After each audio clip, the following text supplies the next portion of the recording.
सहेली।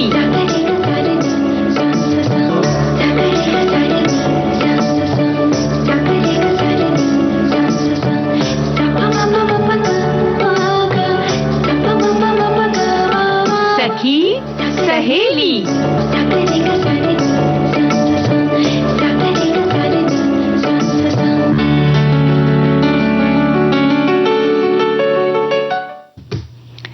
सखी सहेली के श्रोताओं को राजश्री त्रिवेदी का प्यार भरा नमस्कार और मंजू जी आपको भी प्यार भरा नमस्कार। मेरा यानी मंजू द्विवेदी का भी सभी सखियों को नमस्कार और राजश्री जी आपको भी मेरा नमस्कार। आज हमारे श्रोता लिखेंगे पता है मंजू क्या द्विवेदी और त्रिवेदी जी आज एक साथ है ना। हाँ जी, वो तो हम सखियां कभी कोई हम हमारा साथ बना ही रहता है तो बड़ा अच्छा लगता है, चाहे सखी कोई भी हो हमारे साथ में।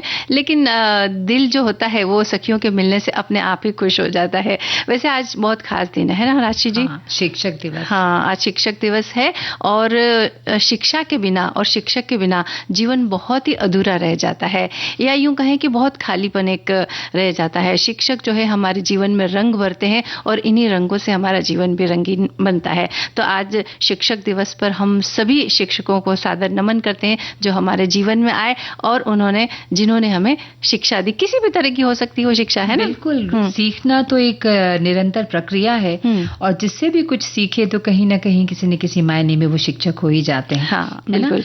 और सही अन्न तो नन्हा प्रसन्न। देखिए, खाने पीने की जब आती है तो हम बड़े लोग तो मतलब अपनी समझ से कि भाई ये हमारे लिए ठीक है, वो हमारे लिए ठीक है, ये खा लेना चाहिए, थोड़ा ज्ञान भी हासिल कर लेते हैं इस विषय में। लेकिन बच्चा तो कुछ भी नहीं जानता, उसे तो हम जो खिलाएंगे बस वही खाएगा। लेकिन ये हमारी जिम्मेदारी बन जाती है ना कि उसके पोषण का पूरा ख्याल रखें हम। तो अगर सही अन्न अगर हम उसे देंगे तो उसको सही पोषण मिलेगा, उसका विकास ठीक तरीके से होगा और बच्चा भी प्रसन्न रहेगा और हम भी प्रसन्न रहेंगे। बिल्कुल। और आज घूमने के लिए हम मंडला जा रहे हैं। हाँ, मध्य प्रदेश में है ये मंडला और यहाँ मंडला में और इसके आसपास की बहुत सारी जगह हैं जो काफ़ी अच्छी घूमने लायक है। तो आज हम उन बातों की चर्चा करेंगे, है ना। और इसके अलावा वो दिन याद करो। तो कौन सा दिन हमें याद करना है आज? आज हम याद करेंगे जब आपने शिक्षक की भूमिका निभाई। और शिक्षक की भूमिका हम अनेकों बार निभाते हैं। ऐसा नहीं कि केवल हम स्कूल या कॉलेज में अगर हम शिक्षक के रूप में है तो वही हमारी शिक्षक की भूमिका होती है।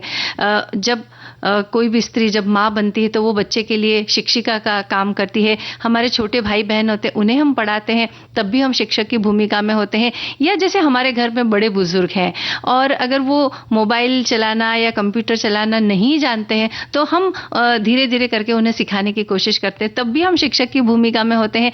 या हमारे घर में जो कोई हमारे काम में सहायक लोग जो आते हैं, अगर वो अशिक्षित हैं तो कभी कभी हम उन्हें भी अक्षर ज्ञान देते हैं, तब भी हम शिक्षक या शिक्षिका की भूमिका में होते हैं। और इसके अलावा राजश्री जी, आपको पता होगा कि जब हम छोटे होते हैं ना तो हम अपने शिक्षकों से इतने प्रेरित होते हैं कि हम उनकी नकल निकालते हैं। तो माँ की कोई छोटी सी चुन्नी वगैरह कुछ है तो वो लपेट करके हमें ऐसा लगता है कि हम तो शिक्षिका बन गए हैं और ना खेल खेल में भी हम शिक्षक और शिक्षक की भूमिका के साथ हम खेलते। तो ऐसा आपके साथ अगर कुछ भी हुआ या जब कभी भी आपने एक शिक्षक या शिक्षिका की भूमिका निभाई है तो उन दिनों को आप याद कीजिए, उन घटनाओं को याद कीजिए और हमें बताइए ताकि हम सबको बता सकें। बिल्कुल।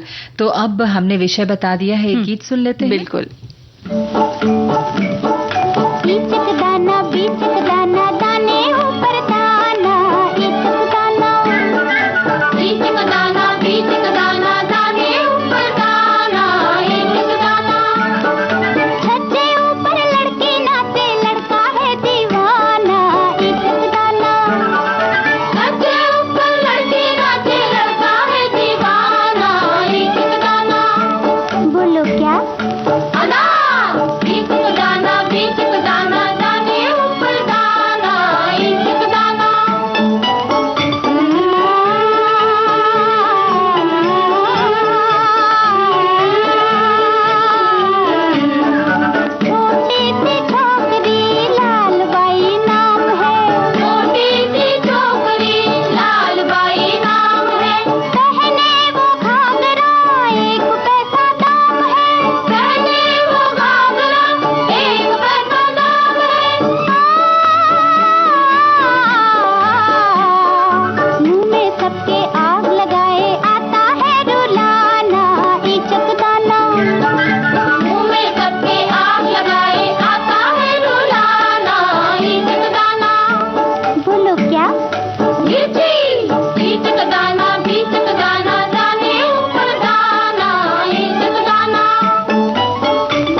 कितना बचपन याद दिलाता है।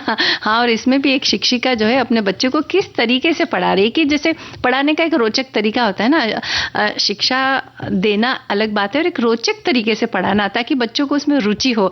तो ये देखिए किस तरह से ईचक दाना बिचक दाना दानों को गिन करके किस तरह से वो बताती है कि ये कितने हैं, ये कितने। तो ये एक तरीका है अपना पढ़ाई। तो और इसीलिए उन शिक्षकों को हम ज्यादा याद रखते हैं जो इस रुचिकर तरीके से हमें पढ़ाते हैं, है ना, और जो हमें दंड नहीं दिया करते। तो कहते हैं ना कि किताबें सबसे अच्छी दोस्त होती हैं और शिक्षक सबसे अच्छे सलाहकार। जब ये दोनों मिल जाते हैं तो जिंदगी रोशन हो जाती है। हम जीवन के किसी भी मुकाम पर हो, वो शिक्षक हमें हमेशा याद आते हैं जिन्होंने अक्षरों के साथ साथ जीवन के अनगिनत पाठ भी हमें पढ़ाए। बिल्कुल। और घर में बच्चे को माता पिता का प्यार और दुलार मिलता है। जब यही बच्चा स्कूल जाता है तो अजनबी माहौल में उसका मन घबराने लगता है और माता पिता का स्थान जो है अब स्कूल में कौन लेते हैं? शिक्षक लेते हैं। तो ऐसे समय भावुक और संवेदनशील व्यक्ति ही शिक्षक की भूमिका को निभा सकता है बेहतरीन तरीके से। बिल्कुल। और ऐसे ही थे डॉक्टर सर्वपल्ली राधाकृष्णन, जिनके जन्मदिन को हम शिक्षक दिवस के रूप में मनाते हैं। वे दर्शन जैसे गंभीर विषय को भी बड़े रोचक ढंग से पढ़ाते थे। सरलता उनके स्वभाव में थी और उनका चरित्र ज्ञान की गहनता से आलोकित था। हाँ, और वे आदर्श शिक्षक होने के साथ साथ एक अच्छे प्रशासक और राजनयिक भी रहे। उनका जीवन और उनकी कही गई बातें व्यक्ति, समाज और राष्ट्र के लिए हमेशा मायने रखने वाली है। और उनकी बातों में जीवन की मधुरता और सुंदरता महसूस होती है। जैसे जीने की कला वो हमें सिखा गए हैं। ऐसी कला जिससे इंसान का मन भी उन्नत हो और देश का मस्तक भी। जीवन के प्रति उनके व्यापक नजरिए को अपनाने की जरूरत है। बिल्कुल जरूरत है। और आजकल किताबें पढ़ने का जो चलन है वो थोड़ा कम हो गया है और गैजेट्स बढ़ गए। हम देखते हैं ना कि बच्चों के हाथ में दिन भर सिर्फ मोबाइल रहता है। ज्यादातर बच्चों के हाथ में वही दिखते। किताबें तो बहुत कम लोगों के हाथों में अब दिखाई देती है। तो डॉक्टर राधाकृष्णन ने कहा था कि किताब पढ़ना हमें एकांत में विचार करने की आदत और सच्ची खुशी देता है। उनकी ये बात आज के उपकरण युग में भी उतनी ही अहम है। बिल्कुल, बल्कि आज के युग में तो अधिक जरूरी हो गई है, क्योंकि mobile phone, computer, tab, TV के अधिक प्रयोगों ने हमारी रचनात्मकता को सीमित कर दिया है। सोशल मीडिया की बात करें तो आभासी खुशियां ही हमें सच्ची लगने लगती हैं और विचार करने की क्षमता तो इतनी कम हो गई है, इसको भी हमें नहीं भूलना चाहिए। बिल्कुल नहीं भूलना चाहिए। और डॉक्टर राधाकृष्णन ने शिक्षकों के लिए, विद्यार्थियों के लिए और जीवन से जुड़ी हुई अनेक बातें हमें बताई। उनकी इन बातों पर विचार कर, अच्छाइयां अपना कर हम भी अपना जीवन परिपूर्ण बनाने की दिशा में चल सकते हैं। डॉक्टर राधाकृष्णन ने यह भी कहा था कि अच्छाई की राह पर चलते हुए हमें कई कष्टों का भी सामना करना पड़ता है, लेकिन इन कष्टों से हमें घबराना नहीं चाहिए। और क्या, आज शिक्षक दिवस के दिन हम उन सभी शिक्षकों को प्रणाम करते हैं जिनका हमारे जीवन में अहम योगदान रहा और जिन्होंने अपने जीवन के पाठ हमें पढ़ाए, जिन्होंने हमेशा शिक्षा दी और आगे बढ़ने के काबिल बनाया। बिल्कुल। और स्कूल के दिनों के शिक्षक हमारे मन के किसी न किसी कोने को घेरे रहते हैं, हमारे मन में रहते हैं। उसी तभी तो है ना राजश्री जी, हम उनकी नकल निकालते हैं और उनके जैसे शिक्षक बनने की कोशिश करते हैं और ये सोचते हैं कि हाँ, हम मतलब एक बचपन से वो बात मन के अंदर भर जाती है कि हम बड़े होंगे ना तो हम टीचर बनेंगे। तो ये उन्हीं की वजह से होता है। और स्कूल में हम अपने शुरुआती जीवन का लंबा समय व्यतीत करते हैं और उस समय हमारा दिमाग एक खाली कॉपी की तरह होता है। उस पर पहली बार अपने अनुभव के रंग शिक्षक ही भरते हैं और ये रंग जो है कभी भुलाए नहीं भूलते। बिल्कुल। और बड़े धैर्य का काम होता है किसी स्कूल का शिक्षक बनना। भाई, बच्चों के चरित्र, संस्कार और ज्ञान की पूंजी शिक्षक ही देते हैं। देश के लिए योग्य नागरिक तैयार करने में शिक्षकों की बहुत अहम भूमिका होती है। और शिक्षक दिवस पर अपने गुरुओं को याद करने की परंपरा है। इसका उद्देश्य यही है कि हम उन लोगों को याद रखें, उनके प्रति मान का, एहसान का भाव रखें जिन्होंने हमको जीना सिखाया है, ज्ञान दिया है, शिक्षा दी है। वैसे जी तो सब लेते हैं, लेकिन गुरु के बिना जीने का सही सलीका हम नहीं पा सकते हैं, मुश्किल होता है थोड़ा। बिल्कुल मंजू जी, और समय चाहे कितना भी बदल जाए पर शिक्षक का महत्व तो कभी भी कम नहीं हो सकता। शिक्षक के बताए करियर को चुनकर बच्चे सफलता की इबारत लिखते हैं। सफलता के जिस पायदान पर कदम रखते हुए हम आगे बढ़ रहे हैं, उन पैरों को राह दिखाने वाले और हजारों के बीच अलग पहचान बनाने में हमारी मदद करने वाले सभी शिक्षकों को आज हम दिल से नमन करते हैं। बिल्कुल नमन करते हैं। और इसी संदर्भ में हमारे बहुत सारे श्रोताओं ने भी बहुत सारी बातें हमें लिख भेजी है।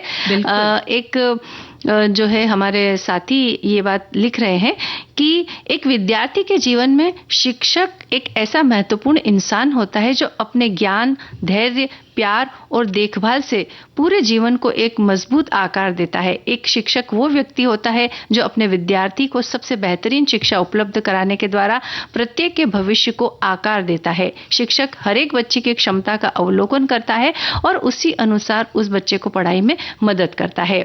शिक्षक ज्ञान, समृद्धि और प्रकाश का एक बड़ा स्रोत होता है जिससे कोई भी जीवन भर के लिए लाभ प्राप्त कर सकता है। तो ये हमारे श्रोता की बात है। और एक ने लिखा है कि गुरु गोविंद दो खड़े काके लागू पाओ, बलिहारी गुरु आपने गोविंद दियो बताए। मिट्टी से जिसने सोना बनाया, जिंदगी को सही तरीके से जीना सिखाया, प्रणाम है ऐसे गुरु को जिसने हमें लक्ष्य को पाने का मार्ग दिखाया।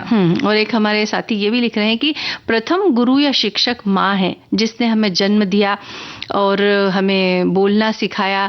और इसके अलावा लिखते हैं कि धरती माँ जिस पर पले बड़े, तीसरे हैं पिता जिसने हमारी उंगली थामी चलना सिखाया, चौथे हैं शिक्षक जिससे हमें ज्ञान प्राप्ति हुई, पांचवें हैं आध्यात्मिक जिससे हमें गुरु कृपा मिली। इसके अलावा छठी गुरु जो है विविध भारती भी है। चलिए, आपकी उदारता है कि आप ऐसी बात लिखते हैं। और आगे लिखते हैं कि जब किसी ने एक शिक्षक से पूछा कि आप क्या कर रहे हो, तब उस शिक्षक ने बहुत ही खूबसूरत अंदाज में जवाब दिया कि स्कूल में हीरा घिसने का काम कर रहा हूं। मतलब विद्यार्थी रूपी हीरे को तराश कर उत्तम पढ़ाई की शिक्षा देकर उसे अनमोल रत्न बना रहा हूं। अच्छे संस्कार के साथ ज्ञान का सिंचन कर देश की प्रगति के लिए विद्यार्थियों को तैयार करने वाले हर एक शिक्षक को हम वंदन करते हैं। और हमारी श्रोता ने लिखा है कि एक श्रोता ने कि खुद की लिखी हुई कुछ पंक्तियां कहना चाहूंगी। आज टीचर्स डे है। करते हुए गुरु का सम्मान है, गुरु हमारे मार्गदर्शन देते हमको ज्ञान है, गुरु बिना हम पाठ में अकेले रस्ते हैं, पर मंजिल नहीं सदा सदा गुरु को कहते हैं हम नमस्कार। बिल्कुल। तो चलिए, इन श्रोताओं ने जो आज अच्छी अच्छी बातें हमें लिख करके भेजी, सभी को हम धन्यवाद देते हैं। और एक और गीत सुन लें। बिल्कुल।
एक और गाना हमने सुन लिया, इसमें भी शिक्षा की बात है, पढ़ाई की बात है और तरीके की बात है ना।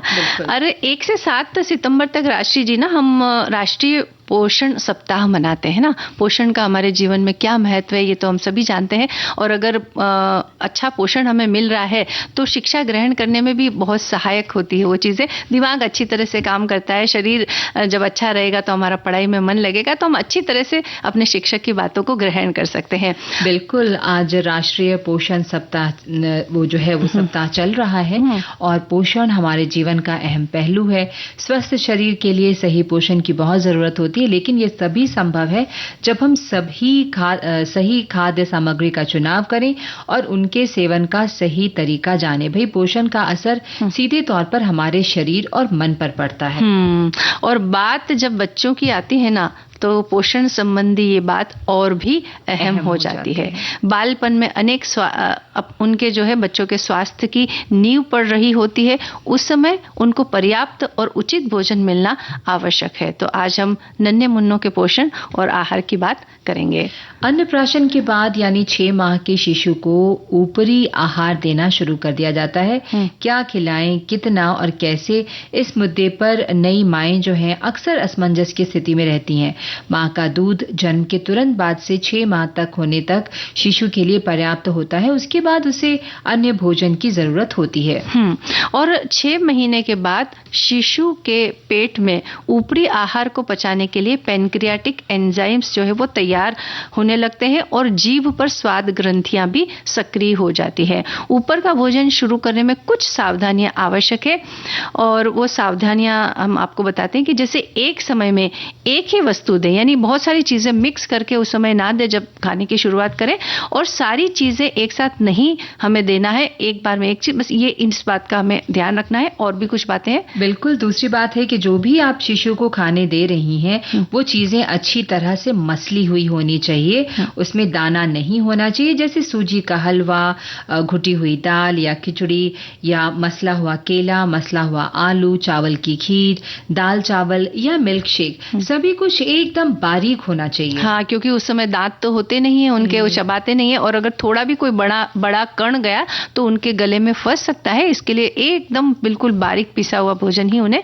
शुरुआत में देना चाहिए। और शिशु का जो पेट है वो बहुत छोटा सा होता है, इसलिए उसे दिन भर में 4-5 बार थोड़ा थोड़ा खिलाना चाहिए। ऐसा नहीं कि माएँ ना बच्चों से बहुत प्यार करती है और उन्हें लगता है कि मेरा बच्चा तो कुछ खाता ही नहीं, कुछ सारा प्यार ना मंजू जी खाने में ही दिया तो ध्यान रखें कि बच्चा अभी बहुत छोटा है, उसके पेट की जो कैपेसिटी है वो बहुत कम है, इसके लिए थोड़ा थोड़ा भोजन जब तक बच्चा रुचि से खाए उतना ही खिलाइए।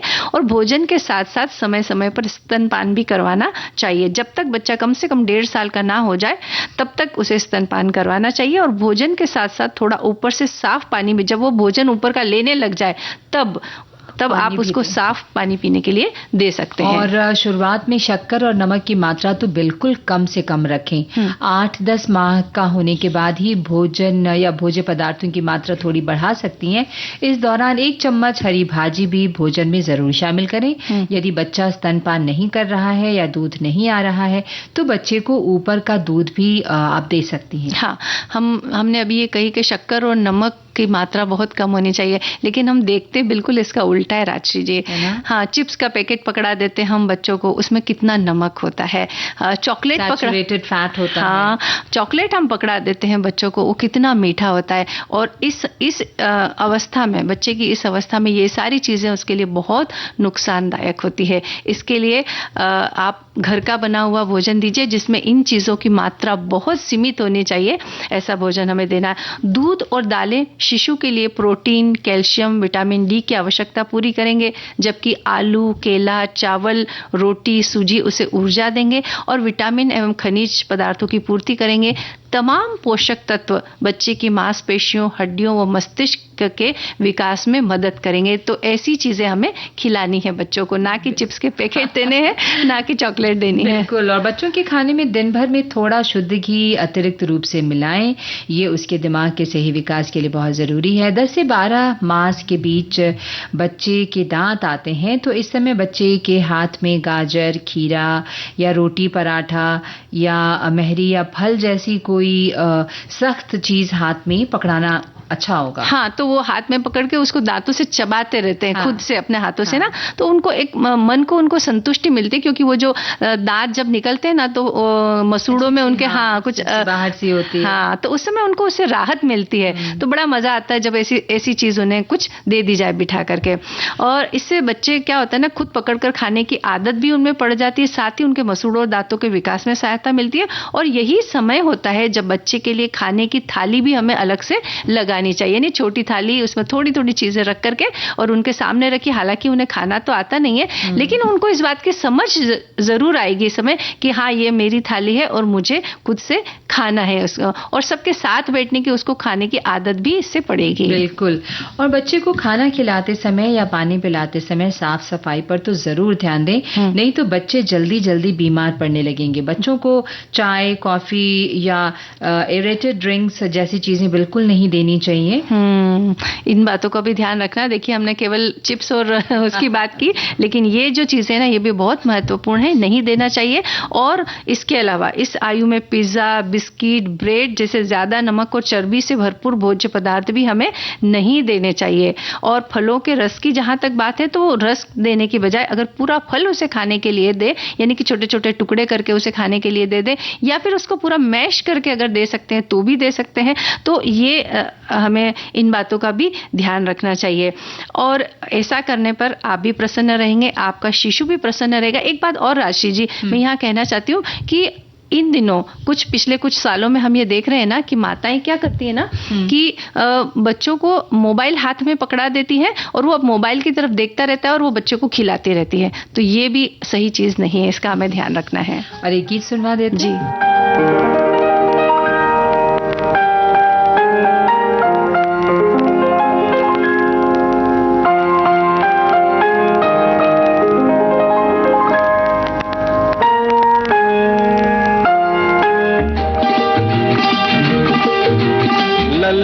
लल्ला लोरी, दूध की कटोरी, दूध में बताशा, मुन्नी करे तमाशा। ओ लल्ला लल्ला लोरी, दूध की कटोरी, दूध में बताशा, मुन्नी करे तमाशा।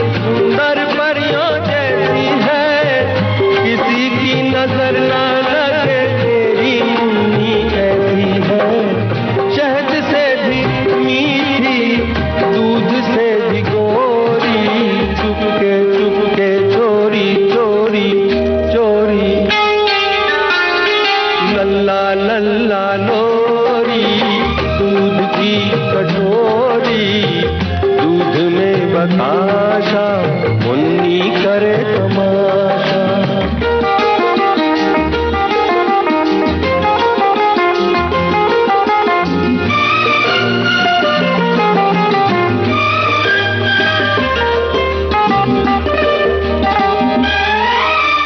कारी रहना के माथे पे चमके चांद की बिंदिया, कारी चमके चांद की बिंदिया, मुन्नी के छोटे छोटे नैनों में खेले नींदिया। सपनों का पलना, आशाओं की डोरी, चुपके चुपके चोरी चोरी चोरी। लल्ला लल्ला लोरी, दूध की कटोरी, दूध में बताशा, मुन्नी करे तमाशा। ओ लल्ला लल्ला लोरी, दूध की कटोरी।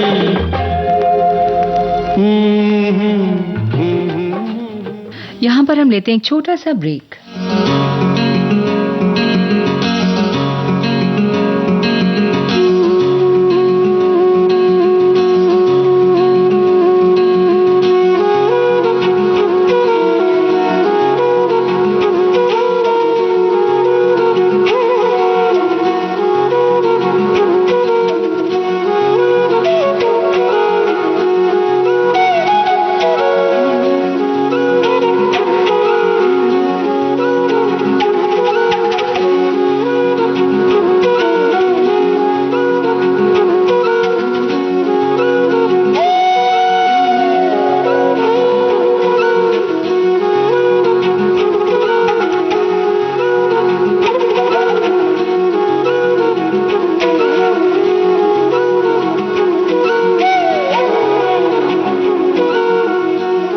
एक बार फिर आप श्रोताओं का बहुत बहुत स्वागत है कार्यक्रम सखी सहेली में। और अब थोड़ा घूमने चले। बिल्कुल।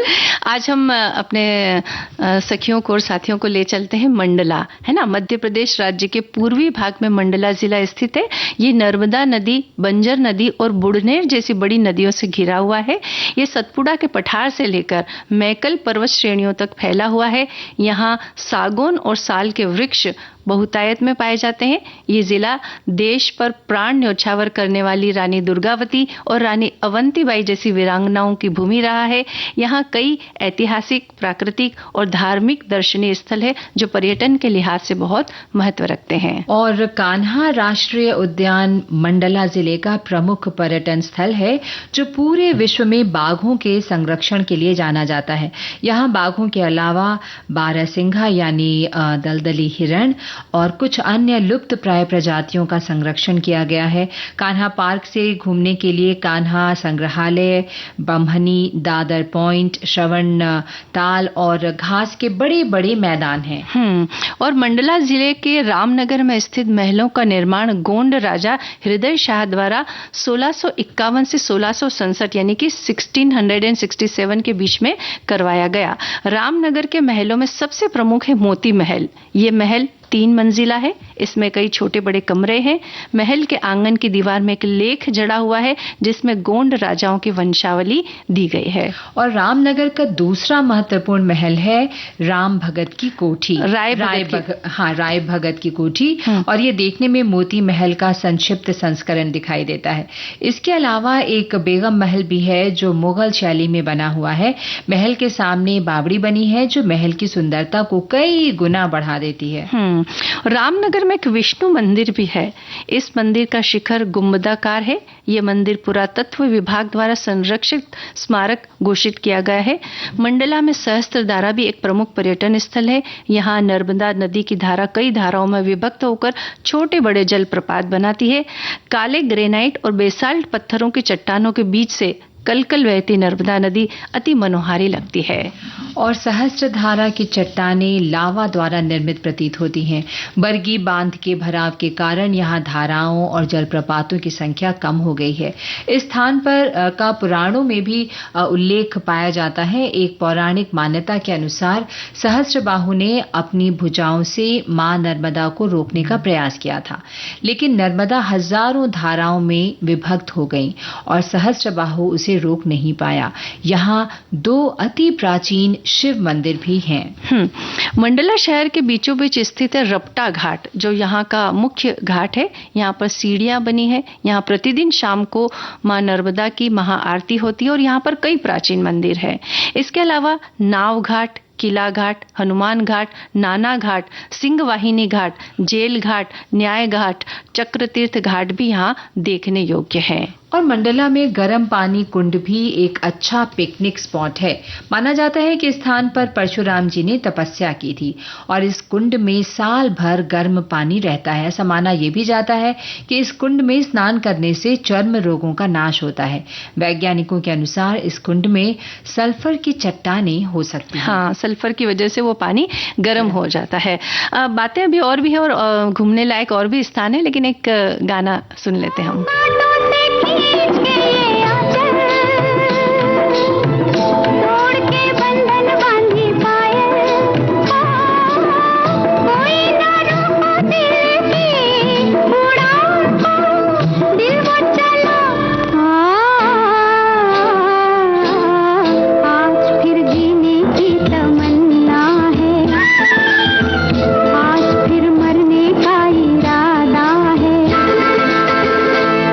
फिर जीने की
चलिए फिर वापस चलते हैं मंडला, है ना, जहाँ हम सैर कर रहे हैं। बिल्कुल, मंडला शहर के बीचों बीच एक संग्रहालय स्थित है और इसमें पाषाण की प्रतिमाएं, धातु की प्रतिमाएं, ताम्रपत्र, अस्त्र शस्त्र, जीवाश्म, तांबे के सिक्के, धातु के सिक्के, पांडुलिपियां, आदिवासियों के सांस्कृतिक उपकरण संग्रहित करके रखे गए हैं जो देखने योग्य हैं। कई लोगों को शौक होता है ना ये सारी पुरानी चीजें देखने का, मुझे भी है। मुझे भी है। तो ऐसी चीजें देखने में बड़ा मजा आता है। बिल्कुल। और इस संग्रहालय में बौद्ध कालीन, कलचुरी कालीन और गोंड कालीन जो है वो कई दुर्लभ प्रतिमाएं हैं यहाँ पर।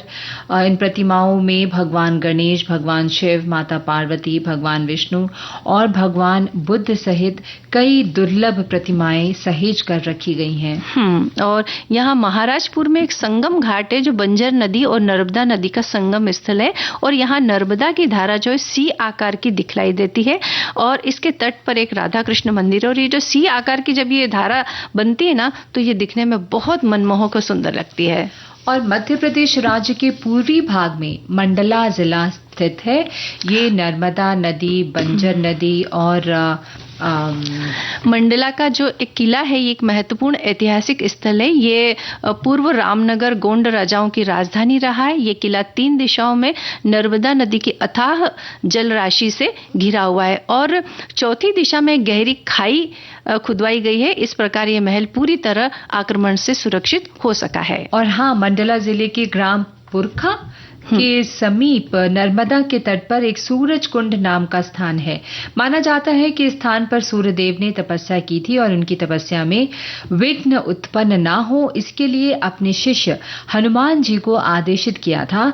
वहां हनुमान जी का भव्य प्राचीन मंदिर है और मंदिर के ऊपर सूर्य भगवान की 7 घोड़ों के रथ पर सवार प्रतिमा है।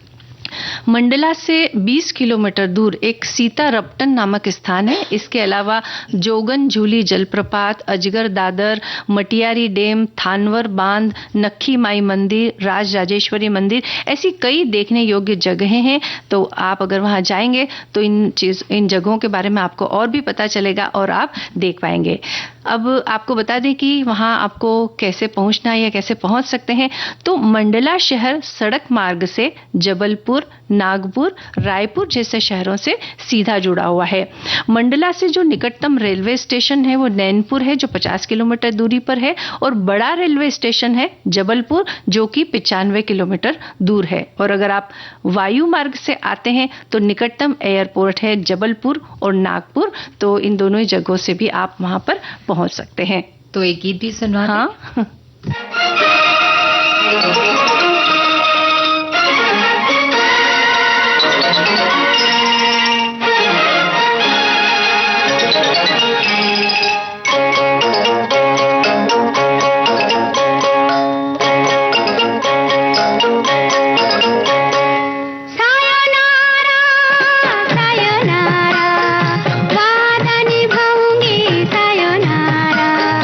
इखलाती और बन खाती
तो राजश्री जी, हमारा जो एक आखिरी जो हमारा विषय हुआ कि जब वो दिन याद करो जब आपने शिक्षक की भूमिका निभाई, और बहुत सारे श्रोताओं ने अपने अपने अनुभव हमें लिख भेजे हैं। हमारे अपने भी कुछ अनुभव है, लेकिन पहले हम बात करते हैं कि हमारे श्रोताओं ने क्या लिखा। एक हमारे साथी लिख रहे हैं कि कभी शिक्षक बनने का अवसर नहीं मिला, अपने छोटे भाई बहनों को जरूर पढ़ने का अवसर मिला, फिर बच्चों को पढ़ाई। बचपन में हम लोग एक खेल खेलते थे घर घर, जिसमें मम्मी पापा और कभी कभी हम लोग मास्टर साहब और बहन जी बनते थे, क्योंकि उस जमाने में मिस नहीं होता था। मास्टर साहब, गुरुजी, दीदी जी, बहन जी, बस यही अपने शिक्षकों को बोलना रहता था।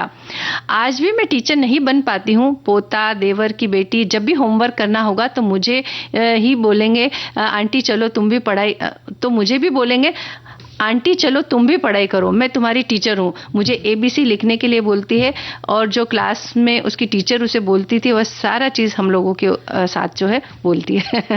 तो बिल्कुल बच्चों के साथ बच्चे बन जाना होता है। एक श्रोता ने लिखा है, बचपन में स्कूल में जब कोई शिक्षक स्कूल में नहीं आते थे तो हमारी टीचर मुझे उस वर्ग के बच्चों को पढ़ाने को कहते थे, क्योंकि मैं वर्ग में सबसे होशियार विद्यार्थी था और मुझे छोटे बच्चों को पढ़ाने में मजा आता था। मैं शब्दों से पूरा ब्लैक बोर्ड भर देता था। मेरे एक परिचित का लड़का जो है वो संस्कृत में कमजोर था। ठीक 10वीं की परीक्षा के पहले उसे पढ़ाने का कार्य मिला। मैं कॉलेज में था और संस्कृत से मेरा संपर्क भी समाप्त था। फिर भी जो कुछ भी मैंने पढ़ा था उसके आधार पर लड़के को पढ़ाया और वह विशिष्ट श्रेणी में संस्कृत में पास हुआ और गुरु दक्षिणा में मुझे थिएटर में मूवी दिखाई गई। ऐसा हमारे एक श्रोता ने लिखा है। और एक महिला हमारी श्रोता लिखती हैं कि वो दिन याद करो, मैं पुराना कुछ याद करने की जरूरत नहीं है, क्योंकि मैं अभी भी शिक्षिका का फर्ज निभा रही हूँ। स्कूल में छोटी मोटी इंसिडेंट्स होती रहती है और मैं तो बच्चों के बीच खूब एंजॉय करती हूँ और बच्चे भी मुझे बहुत पसंद करते हैं। हमारे एक साथी ये भी लिख रहे हैं कि मैंने माँ के रूप में अपने बच्चों को शुरुआती शिक्षा जरूर दी है, पर मैं शिक्षक नहीं बनी। वैसे माँ बनना अपने आप में बहुत बड़े मतलब शिक्षिका का काम ही होता है कि बच्चों को हम कितनी सारी बातें सिखाते हैं ना, चलना, बोलना, खाना, रहन सहन, किस तरह से कपड़े पहनना है, मतलब बहुत सारी बातें अब सिखाते हैं। और जैसा इन्होंने लिखा है कि शिक्षा जरूर दी है लेकिन शिक्षक नहीं बनी। नहीं, आपने शिक्षा दी तो आप शिक्षक हो गई। इसीलिए तो कहते हैं कि माँ बाप जो है वो हमारे सबसे पहले प्रथम शिक्षक होते हैं, प्रथम गुरु माँ ही होती है। बिल्कुल बिल्कुल। और स्कूल के वक्त हमारी केमिस्ट्री की टीचर हुआ करती थी। मैं कभी भी कुर्सी पर नहीं बैठी थी, हमेशा टेबल पर बैठी थी। टेबल पर बैठकर उनको सारी छात्राएं दिखती थी। मैं कौन सी शरारत कर रही हूँ वह चौक फेंक कर मारती थी और पूछती थी क्या बात है। वह कभी मुस्कुराती भी थी, हंसती कभी नहीं खुलकर। बहुत ज्यादा डांटा करती थी। हम लोग सब बहुत डरते थे उनसे, पर वह केमिस्ट्री बहुत अच्छा पढ़ाती थी। हम लोगों को उनकी डांट भी पसंद थी। जब हम लोगों की विदाई समारोह हुआ तो हमारे कुछ साथियों ने उनको लिख कर दिया, जिस तरह भोजन के बाद सलाद खाने में स्वाद आता है, इस तरह पढ़ाई के साथ आपकी डांट खाने में आनंद आता है। सब लोगों को हमारा ये लिखा हुआ बहुत पसंद आया और वह भी बहुत खुलकर हंसे और उनकी सहेलियों ने और उन्होंने बहुत तालियां बजाई। ये हमारे एक साथी की बात है। और आप लिखती हैं कि स्कूल के दिनों में शिक्षक दिवस एक त्योहार जैसा था, जब 25 पैसे में एक छोटा सा टिकट मिलता था, जिसे आल्पीन की सहायता से, बड़े दिनों बाद ये शब्द पढ़ने को मिला, आल्पीन मतलब सेफ्टी पिन की बात कर रही होंगी वो, सहायता से हमें लगाना होता था और वो इकट्ठा पैसे छात्र कोष में जमा होता था। पूरा दिन स्कूल का माहौल बहुत खुशनुमा रहता था। सीनियर क्लास की लड़कियां और हम भी जब सीनियर रहे तो अपनी टीचर की तरह ही साड़ी पहन के और उनकी ही तरह मेकअप गेटअप में जाते थे। बड़े मजेदार दिन हुआ करते थे। बिल्कुल। और संगीत सुनना भी बड़ा मजेदार होता है, तो चलिए एक गीत हम सुन लेते हैं।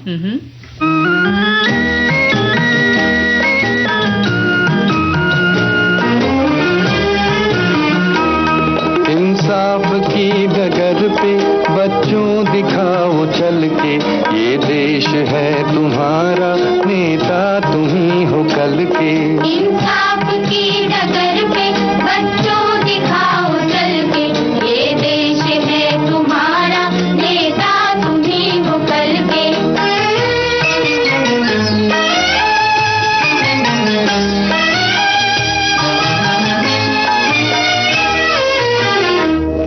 दुनिया के रंज सहना और कुछ न मुंह से कहना, दुनिया के रंज सहना और कुछ न मुंह से कहना, सच्चाई सच्चाइयों के बल पे आगे को बढ़ते रहना, सच्चाइयों के बल पे आगे को बढ़ते रहना। रख दोगे एक दिन तुम संसार को बदल के, रख दोगे एक दिन तुम संसार को बदल के। इंसाफ की डगर पे बच्चों दिखाओ चल के, ये देश है तुम्हारा, नेता तुम ही हो कल के।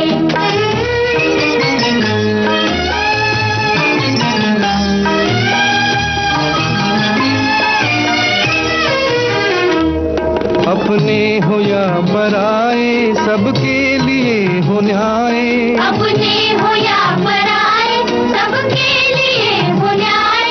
देखो कदम तुम्हारा हरगिज न डगमगाए, देखो कदम तुम्हारा हरगिज न डगमगाए। रास्ते बड़े कठिन हैं चलना संभल संभल के, रास्ते बड़े कठिन हैं चलना संभल संभल के। इंसाफ की डगर पे बच्चों दिखाओ चल के, ये देश है तुम्हारा, नेता तुम ही हो कल के।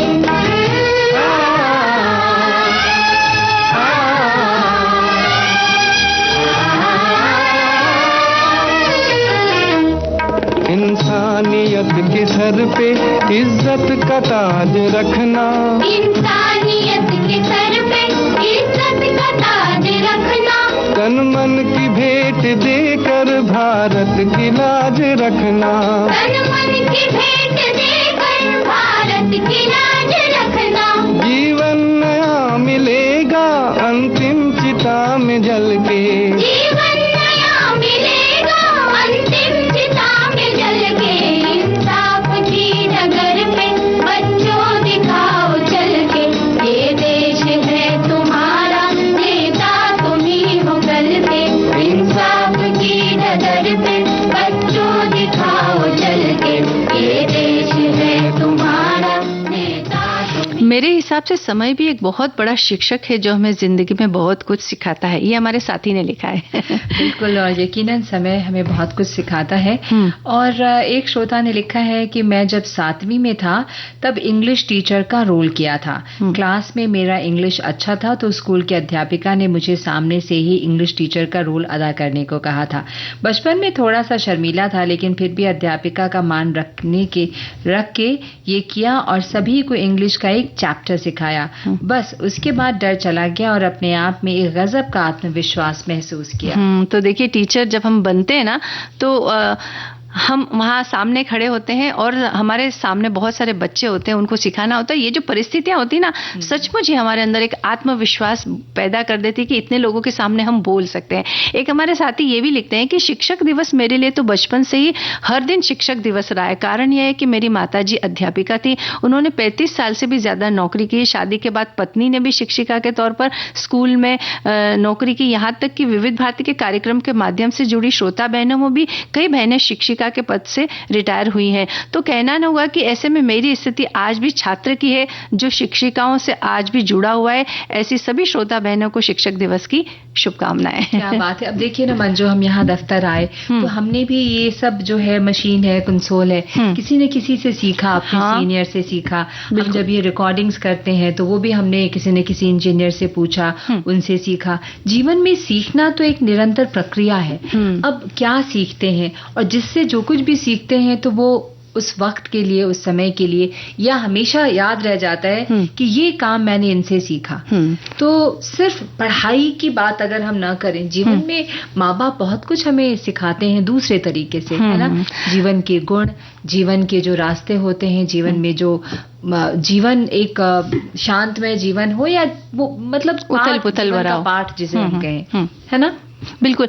आपने अभी बात की ना राशि जी कि ये जब हम यहाँ आज कंसोल पर बैठ करके हम बोल रहे हैं तो मुझे भी वो दिन याद आ गए जब कोई ना कोई तो मेरे टीचर रहे होंगे। सचमुच जब पहली बार इस माइक का सामना किया था ना, मन इतना घबराया हुआ था। हालांकि जब माइक हमारे सामने होता है और कोई भी हमारे साथ नहीं होता है, लेकिन फिर भी किसी के ना होने के बावजूद भी हम इस माइक के सामने बोलने से इतना घबराते थे कि बस पूछिए मत।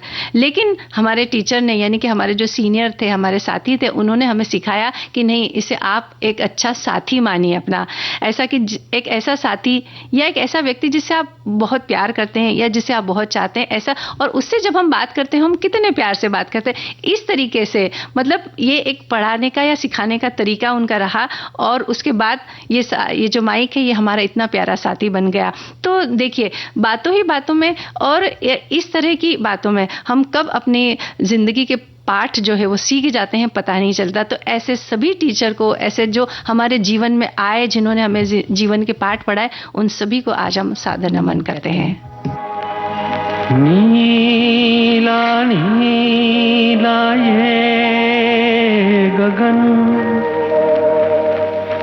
नीला नीला ये गगन,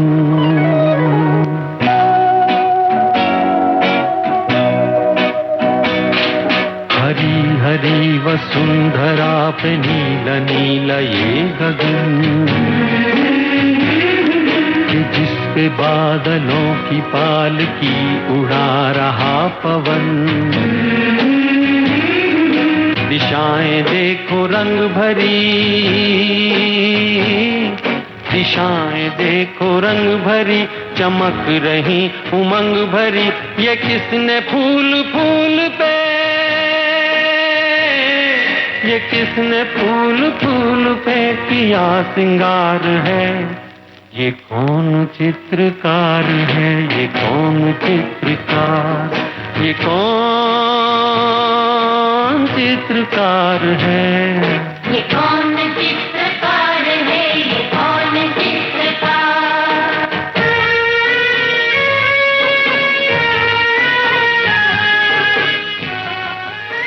तो आज के सखी सहेली कार्यक्रम को हम यहीं विराम देते हैं। आप सभी को मंजू द्विवेदी और राजश्री त्रिवेदी का नमस्कार।